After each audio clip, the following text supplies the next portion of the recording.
Bismillahirrahmanirrahim. Assalamu alaikum students. Welcome to week 13 of EBSEC's online sport program. I am Amara Taimur, your maths teacher. Today we are going to start second topic of unit 4, that is quadrilaterals. Here is some important points of quadrilateral. A quadrilateral is a closed plane figure that has 4 sides, 4 vertices and 4 interior angles. The line segment BD that join the vertices B and D is diagonal of quadrilateral ABCD, and the sum of interior angles of quadrilateral is 360 degree. Quadrilateral एक ऐसी shape होती है जिसकी 4 sides होती हैं, 4 angles होते हैं और 4 वर्टिसेस होते हैं. 4 वर्टिसेस मींस 4 कॉर्नर्स होते हैं. और जो अब जिस तरह से यहाँ पर इस फिगर में ABCD क्वाड्रिलेटरल ड्रॉ की गई है और इसकी अब 4 साइड्स हैं AD, DC, BC and AB. और इसी तरह से अब इसके 4 एंगल्स हैं, angle BAD, angle ADC, angle DCA and angle ABC. और इसके 4 ही कॉर्नर्स हैं A, D, C and B. और जो क्वाड्रिलेटरल है इसके इंटीरियर एंगल्स का जो सम होता है वो 360 डिग्री होता है. और यहाँ पर ये जो लाइन सेगमेंट है इस फिगर में BD जो कि B और D को ज्वाइन कर रहा है, बेसिकली ये इस क्वाड्रिलेटरल ABCD का डायगोनल है. हमारे पास कुछ क्वाड्रिलेटरल्स गिवन हैं और इनकी प्रॉपर्टीज़ गिवन है. Rectangle, square, parallelogram, rhombus, trapezium and kite, all these are quadrilaterals. सबसे पहले रेक्टेंगल है. रेक्टेंगल की जो अपोजिट साइड्स होती हैं वो पैरेलल होती हैं. जैसे अब यहाँ पे रेक्टेंगल ABCD गिवन है तो इसकी जो साइड AD और BC है ये अपोजिट साइड्स हैं, सो ये दोनों पैरेलल होंगी. इसी तरह से AB और DC भी अपोजिट साइड्स हैं, ये दोनों भी पैरेलल होंगी. और रेक्टेंगल के जो अपोजिट साइड्स होती हैं वो लेंथ में भी इक्वल होती हैं. जैसे अब AD और BC जो है वो लेंथ वाइज भी इक्वल होंगी, इसी तरह से AB और DC भी जो है वो लेंथ वाइज इक्वल होंगी. और रेक्टेंगल के जो 4 एंगल्स होते हैं वो राइट एंगल्स होते हैं, मींस रेक्टेंगल के जो चारों एंगल्स होते हैं वो 90 डिग्री के होते हैं. और रेक्टेंगल के जो ये डायगोनल्स होते हैं ये इक्वल होते हैं और एक दूसरे को बाइसेक्ट करते हैं, मींस एक दूसरे को जो है वो इक्वल पार्ट्स में डिवाइड करते हैं. अब जिस तरह से यहाँ पर जो डायगोनल है DB और AC ये दोनों लेंथ में इक्वल होंगे और इनका जो ये एक दूसरे को पॉइंट E पर बाइसेक्ट कर रहे हैं. अब जब ये पॉइंट E पर बाइसेक्ट कर रहे हैं तो AE इक्वल होगा EC के एंड DE इक्वल होगा EB के. नेक्स्ट अब हमारे पास स्क्वायर है. स्क्वायर की भी जो अपोजिट साइड्स होती हैं वो पैरेलल होती हैं. AD is parallel to BC and similarly AB is parallel to DC. और जो स्क्वायर है इसकी 4 की 4 साइड्स की लेंथ इक्वल होती है, 4 की 4 साइड्स सेम लेंथ की होती हैं. स्क्वायर के भी 4 एंगल्स होते हैं वो राइट एंगल्स होते हैं. और स्क्वायर के डायगोनल्स भी इक्वल लेंथ के होते हैं. और जो स्क्वायर के डायगोनल्स हमेशा एक दूसरे को राइट एंगल पे बाइसेक्ट करते हैं, मींस जिस एंगल पे बाइसेक्ट करते हैं डायगोनल्स वहाँ पे 90 डिग्री का एंगल बनता है. जैसे आप यहाँ पे डायगोनल DB और AC एक दूसरे को पॉइंट E पर बाइसेक्ट कर रहे हैं तो यहाँ पे 90 डिग्री का जो है वो एंगल बन रहा है. और जो डायगोनल्स होते हैं स्क्वायर के वो इंटीरियर एंगल्स को भी बाइसेक्ट करते हैं, मींस इंटीरियर एंगल्स को भी 2 इक्वल एंगल्स में डिवाइड करते हैं. जैसे अब यहाँ पे जो डायगोनल DB है ये एंगल D को भी 2 इक्वल एंगल्स में डिवाइड कर रहा है और एंगल B को भी जो है वो 2 एंगल्स में डिवाइड कर रहा है. इसी तरह से AC जो डायगोनल है ये एंगल C को भी 2 इक्वल पार्ट्स में डिवाइड कर रहा है और एंगल A को भी 2 इक्वल पार्ट्स में डिवाइड कर रहा है. इसी तरह से जो पैरेललोग्राम है नेक्स्ट उसकी भी अपोजिट साइड्स पैरेलल होती हैं और पैरेललोग्राम की भी अपोजिट साइड्स ही लेंथ वाइज इक्वल होती हैं.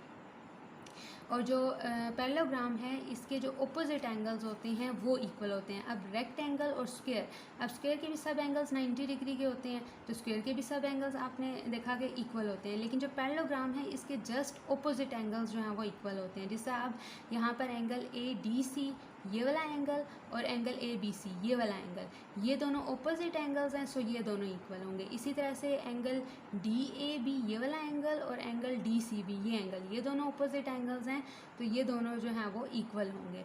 और इसी तरह से जो पैरेललोग्राम है इसके डायगोनल्स भी एक दूसरे को बाइसेक्ट करते हैं. Next rhombus. रोम्बस के भी जो अपोजिट साइड्स होती हैं वो पैरेलल होती हैं. और इसी तरह से ये रोम्बस की भी जो 4 की 4 साइड्स होती हैं उनकी लेंथ इक्वल होती है, यानी 4 की 4 साइड्स इक्वल लेंथ की होती हैं.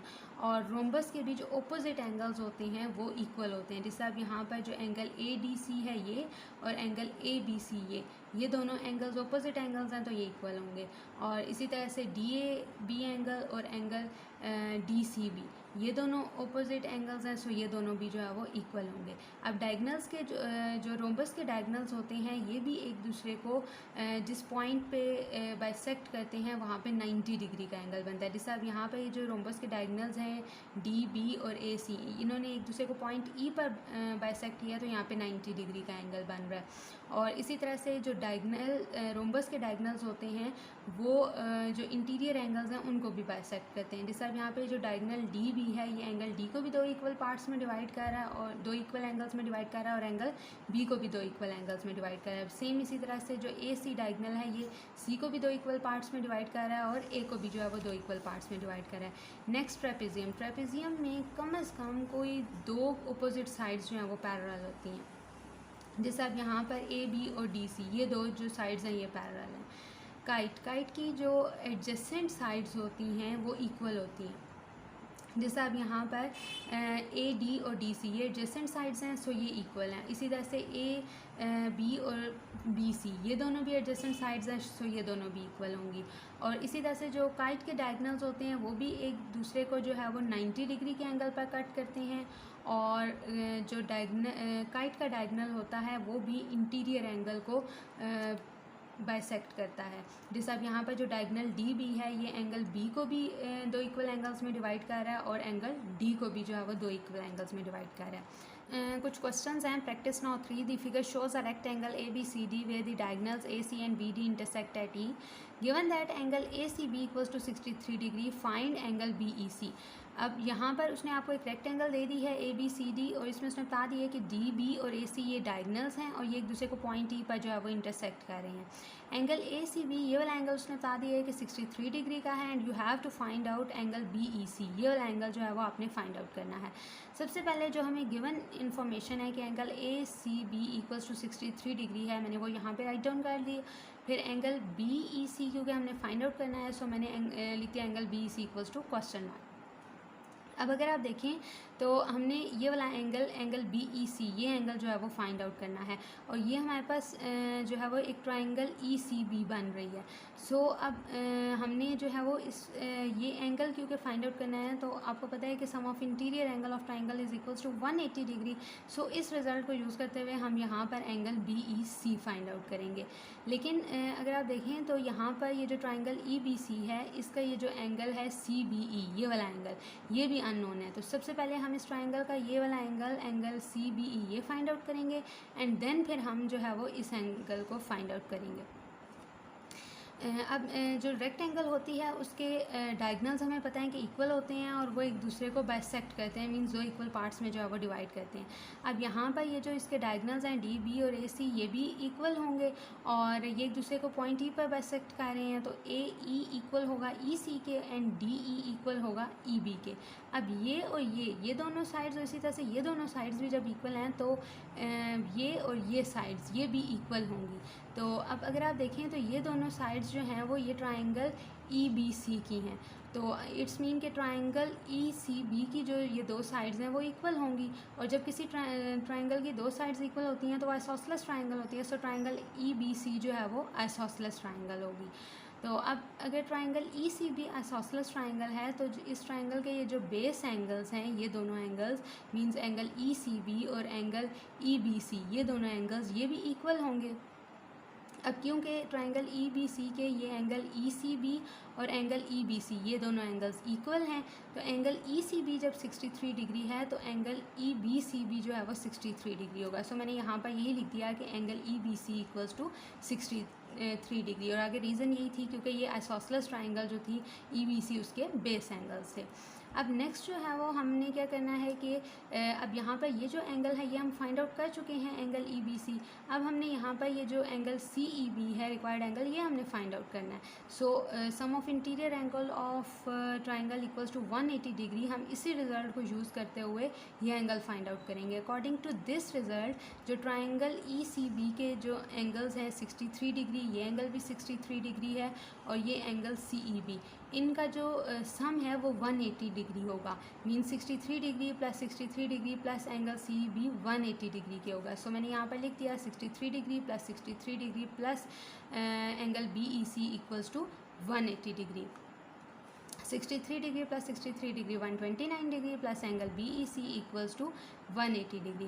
For finding angle BEC, we will subtract 129 degree from 180 degree and we will get angle BEC equals to 51 degree. Next part में हमने angle C D E means ये वाला जो एंगल है ये फाइंड आउट करना है. अगर आप देखें तो ई सी डी भी जो है वो एक ट्राइंगल बन रही है और ई सी डी जो ट्राइंगल है इसकी ये और ये दोनों साइड्स भी जो है वो इक्वल हैं. अब जब इस ट्राइंगल की ये दोनों साइड्स इक्वल हैं ट्राइंगल ई सी डी की, तो ई डी सी जो ट्राइंगल है वो आइसोसेलेस ट्राइंगल होगी. सो अब ट्राइंगल ई सी डी क्योंकि आइसोसेलेस ट्राइंगल है, सो इसकी ट्राइंगल ई सी डी के ये जो दो बेस एंगल्स हैं, एंगल सी डी ई और एंगल डी सी ई, ये दोनों एंगल्स भी इक्वल होंगे. तो अगर हमें ये एंगल हम लोग फाइंड आउट कर लें तो हमें ये एंगल भी जो है वो पता चल जाएगा और यही एंगल हमने फाइंड आउट करना है. तो सबसे पहले हम ये वाला जो एंगल है एंगल ई सी डी ये फाइंड आउट करेंगे.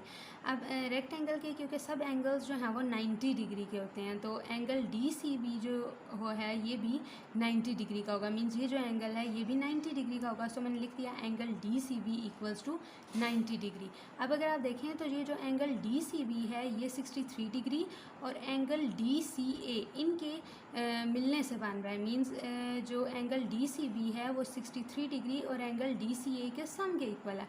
सो मैंने लिख दिया 63 degree plus angle D C A equals to 90 degree. अब एंगल डी सी ए की वैल्यू फाइंड आउट करनी है. सो मैंने 90 डिग्री में से 63 डिग्री को सब्ट्रैक्ट किया तो हमारे पास एंगल डी सी ए की वैल्यू आ गई 27 degree.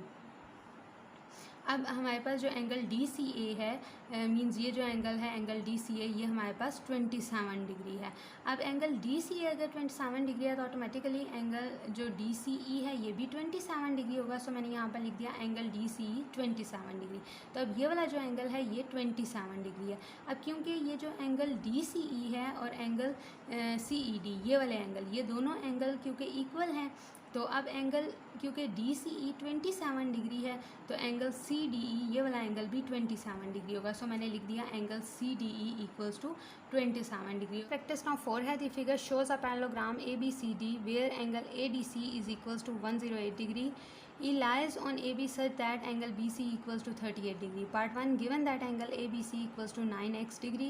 Find the value of x. अब यहाँ पर एक आपको पैरेललोग्राम दी हुई है ABCD और आपने जो है वो और उसने बता दिया है कि जो एंगल ADC है ये वाला एंगल 108 डिग्री के इक्वल है और एंगल BCE जो है ये एंगल ये 38 डिग्री के इक्वल है और एंगल ABC ये वाला एंगल जो है वो 9x डिग्री के इक्वल है. और आपने x की वैल्यू जो है वो फाइंड आउट करनी है. सबसे पहले जो गिवन इन्फॉर्मेशन है कि angle ADC equals to 108 degree, angle BC equals to 38 degree और angle ABC equals to 9x degree. ये मैंने यहाँ पर राइट डाउन कर ली. x फाइंड आउट करना है तो मैंने लिख दिया x is equals to question mark. अब जो पैरेललोग्राम है उसके ओपोजिट एंगल्स इक्वल होते हैं. सो अब यहाँ पर भी इस पैरेललोग्राम के जो ओपोजिट एंगल्स हैं एंगल ADC ये वाला एंगल और एंगल ABC ये वाला एंगल ये दोनों इक्वल होंगे. सो मैंने लिख दिया angle ADC equals to angle ABC. अब एंगल ADC की वैल्यू 108 डिग्री है. सो मैंने 108 डिग्री लिखा equals to 9x degree. Both sides में 9 को डिवाइड किया तो वहाँ से मेरे पास x डिग्री इक्वल आ गया 12 डिग्री के. तो यहाँ से मेरे पास वैल्यू आ गई x की 12. सेकेंड पार्ट में हमने एंगल DCE फाइंड आउट करना है. मींस ये वाला एंगल जो है वो फाइंड आउट करना है. अब यहाँ पर गिवन इन्फॉर्मेशन यही है कि जो एंगल ADC है वो 108 डिग्री है और एंगल BCE जो है वो 38 डिग्री है. सो मैंने यहाँ पर लिख दिया angle ADC equals to 108 degree, angle BCE equals to 38 degree और एंगल DCE फाइंड आउट करना है. सो मैंने लिख दिया angle DCE equals to question mark. अब यहाँ पर ये जो एंगल 108 डिग्री है और ये जो एंगल DCB है ये पूरा एंगल, इस एंगल का जो सम है वो 180 डिग्री होगा. सो मैंने लिखा 108 degree plus angle DCB equals to 180 degree. 108 degree as it is. अब अगर आप देखें तो एंगल DCB जो है ये पूरा एंगल ये 38 डिग्री और एंगल DCE के मिलने से बन रहा है. मींस एंगल DCB जो है वो 38 डिग्री और एंगल DCE के सम के इक्वल है. सो मैंने लिख दिया एंगल DCB की जगह 38 degree plus angle DCE equals to 180 degree. 108 degree plus 38 degree 146 degree plus angle DCE equals to 180 degree. So अब एंगल DCE की वैल्यू फाइंड आउट करने के लिए हमने 146 डिग्री को सब्ट्रैक्ट कर दिया फ्रॉम 180 में से. सो हमारे पास आ गया angle DCE equals to 34 degree. Exercise number 4A का क्वेश्चन नंबर 3 है. Find the values of unknown in each of the following kites. अब यहाँ पर ये जो काइट ड्रॉ की गई है इसमें C की वैल्यू आपने फाइंड आउट करनी है. और सबसे पहले जो गिवन इन्फॉर्मेशन है कि angle C A B equals to 40 degree, angle A C D equals to 26 degree and angle A D C equals to C degree, ये मैंने जो है वो यहाँ पर राइट डाउन कर ली। अब अगर आप देखें तो इस फिगर में दो ट्राइंगल्स ड्रॉ हुई हैं, ट्राइंगल ए डी सी और ट्राइंगल ए बी सी, और हमने ट्राइंगल ए डी सी में जो सी है इसकी वैल्यू फाइंड आउट करनी है। और एज यू नो का sum of interior angles of triangle is equals to 180 degree. So इसी रिजल्ट को यूज़ करते हुए हम यहाँ पर सी की वैल्यू फाइंड आउट करेंगे। लेकिन उससे पहले हमने ट्राइंगल ए डी सी में यहाँ पर ये जो एंगल ए डी ए सी है इसकी वैल्यू जो है वो फाइंड आउट करनी है। जो काइट्स के डायगनल होते हैं वो भी इंटीरियर एंगल्स को बाइसेक्ट करते हैं। अब यहाँ पे जो डायगनल ए सी है ये एंगल ए और एंगल सी को बाइसेक्ट कर रहा है, दो इक्वल एंगल्स में जो है वो डिवाइड कर रहा है। अब ये जो ए सी है ये एंगल ए को दो इक्वल एंगल डी ए सी और एंगल बी ए सी में डिवाइड कर रहा है। अब एंगल बी ए सी जब 40 डिग्री है तो एंगल डी ए सी भी 40 डिग्री होगा, क्योंकि ये दोनों एंगल्स इक्वल हैं। सो मैंने लिख दिया angle D A C equals to 40 degree. और as you know sum of interior angles of triangle equals to 180 degree. So according to this C degree plus 26 degree plus 40 degree equals to 180 degree होगा। So मैंने यहाँ पर यही लिख दिया 40 degree plus 26 degree equals to 66 degree plus C degree equals to 180 degree. For finding C degree, we will subtract 66 degree from 180 degree and we get 114 degree. So angle C equals to 114 degree. And students, this is your home assignment.